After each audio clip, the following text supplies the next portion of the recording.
मैं अपनी पूर्व पत्नी के साथ 7 साल के रिश्ते में था।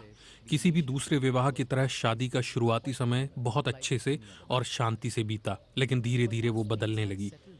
मैंने नोटिस किया कि वो मुझे कंट्रोल करने की कोशिश करने लगी। अगर चीजें उसके मुताबिक नहीं होती तो वो बेहद आक्रामक हो जाती थी। वो भावनात्मक रूप से, शारीरिक रूप से और यहाँ तक कि आर्थिक रूप से भी मुझे प्रताड़ित कर रही थी। 30 साल के हुसैन यूके के उन हजारों पुरुषों में से एक है जो घरेलू शोषण का शिकार हुए हैं। हुसैन उनका असली नाम नहीं है।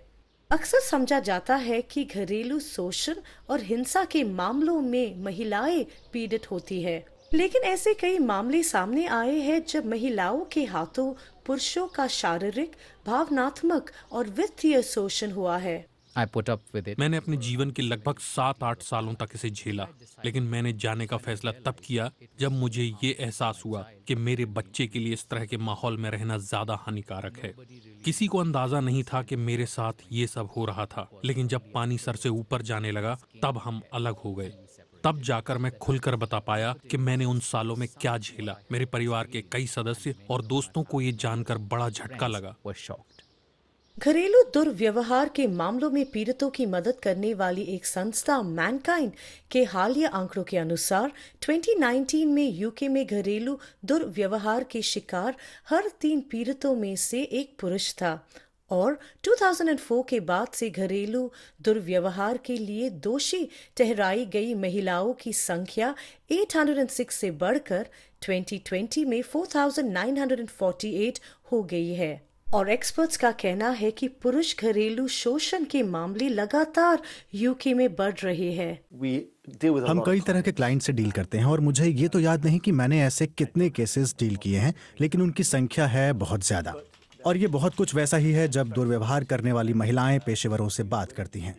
वे भी शुरू में इस बारे में बात करने को तैयार नहीं हैं, कई मुद्दों के कारण, शायद शर्म की वजह से, शायद वो चीजों को और कठिन नहीं बनाना चाहते।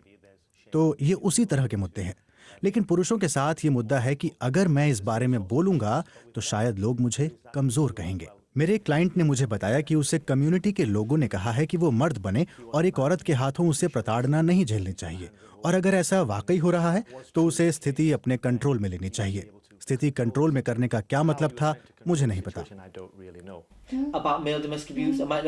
इस बढ़ते मुद्दे से निपटने में मदद करने के लिए ब्रैडफोर्ड में मेन रीचिंग आउट नामक एक नई सेवा शुरू की गई है, और ये यूके में पहला दक्षिण एशियाई पुरुष घरेलू दुर्व्यवहार प्रावधान है। हम 3 स्तरों पर रिपोर्ट मुहैया कराते हैं, जिनमें से एक है फोन हेल्पलाइन नंबर, जिनमें कोई भी पीड़ित पुरुष फोन पर अपनी आपबीती हमसे शेयर कर सकता है। इसके अलावा पीड़ित हमें फोन करके ये भी बता सकता है कि उसे फोन कॉल के अलावा और क्या मदद चाहिए। तब हम ऐसे लोगों को बुलाते हैं, उनसे चर्चा करते हैं और फिर 1-to-1 रिपोर्ट मुहैया कराते हैं। तीसरे चरण में हमने एक पीर सपोर्ट ग्रुप बनाया है, जिसमें वो पुरुष लोग हैं जो अपने आप को अलग थलग महसूस करते हैं। फिर हम महीने में 2 बार ऐसे ग्रुप्स की मीटिंग कराते हैं और उन्हें अपनी बात रखने का मौका देते हैं, ताकि वो अपने आप को अकेला महसूस ना करे।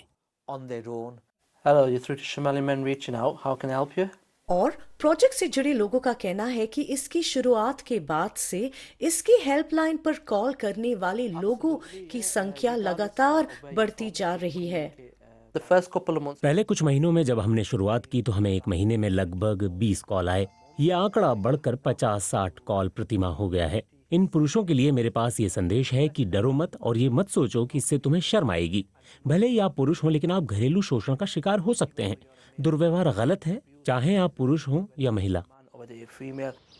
हुसैन का कहना है कि वह मैन रीचिंग आउट और उसकी टीम की आभारी है, क्योंकि जब उनकी मदद के लिए कोई नहीं था तब उन्होंने हुसैन को सहारा दिया।